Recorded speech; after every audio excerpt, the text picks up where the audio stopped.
जय श्री राम। कैसे हैं आप? ईश्वर से यही कामना आप हमेशा खुश रहें, तंदुरुस्त रहें और बड़ों का आशीर्वाद आपको ढेर सारा मिलता रहे। आप और आपका परिवार हमेशा खुश रहे, तंदुरुस्त रहे, यही मैं ईश्वर से कामना करती हूँ।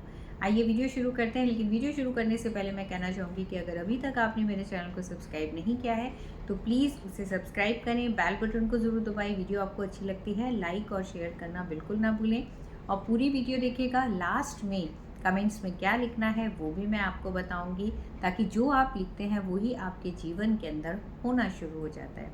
तो आइए वीडियो शुरू करते हैं। 24 अक्टूबर की होली अष्टमी है।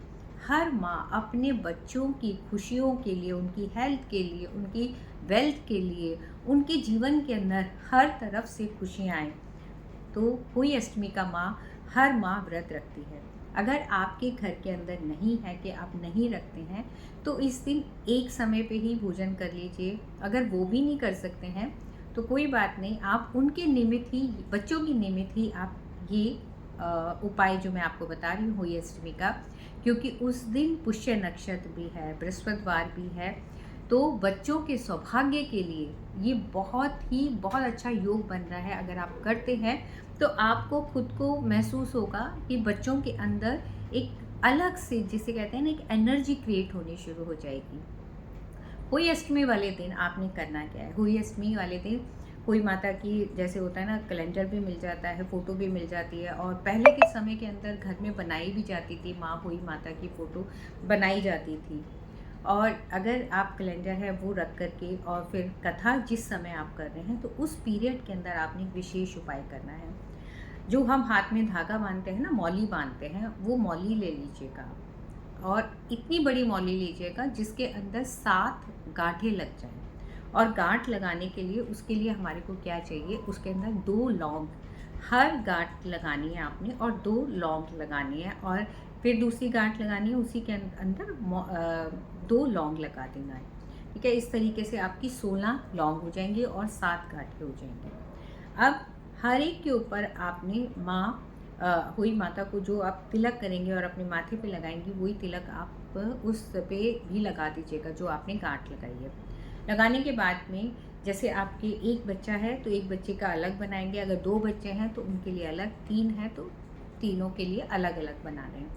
आप ये धागा आपने लिया, धागा लेकर के अपने हाथ में लेकर के माँ हुई माता से प्रार्थना करी, अपने बच्चों की, जो भी उनके मन के अंदर जो भी चल रहा है इस समय, कि माँ उनके जीवन के अंदर हर तरफ से खुशियाँ आए, जो भी परेशानी का नाम ना लेकर के उनके जीवन में खूब सारी खुशियाँ आए।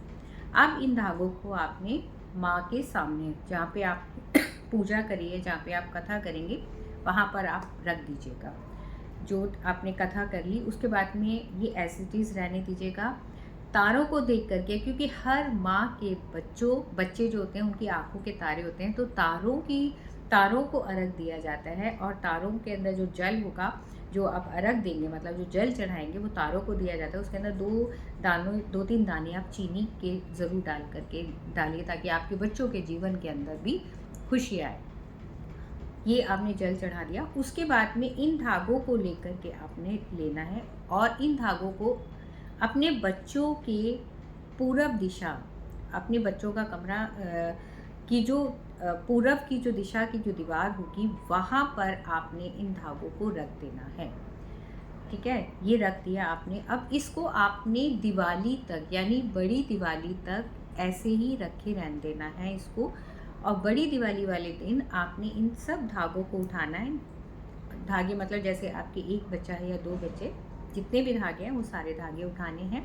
धागे उठाने के बाद में अपने घर के किसी भी पेड़ के अंदर, पेड़ की टहनी लेनी है और उसके अंदर आपने इसको बांध देना है। जिस समय आप बांध रहे हैं उस पीरियड के अंदर भी आपने अपनी जो भी मनोकामना है, बच्चों से संबंधित जो भी मनोकामना है, वो बोलनी है।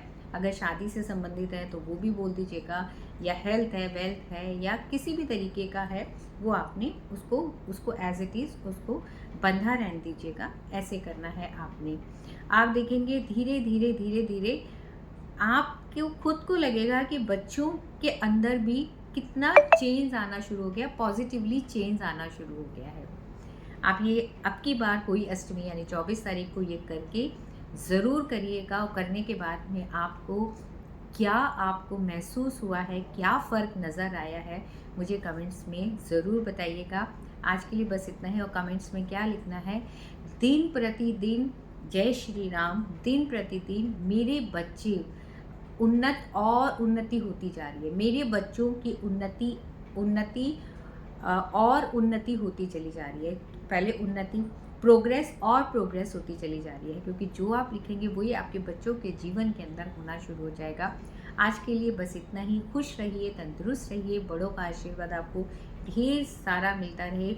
अपने आप से प्यार करें। जब हम अपने आप से प्यार करते हैं तभी हमारे को सब तरफ से प्यार मिलना शुरू हो जाता है। और समाज के लिए ज़रूर अच्छा काम करिए। एक अच्छा काम आपके जीवन को चेंज कर देगा, बदल देगा। जय श्री राम।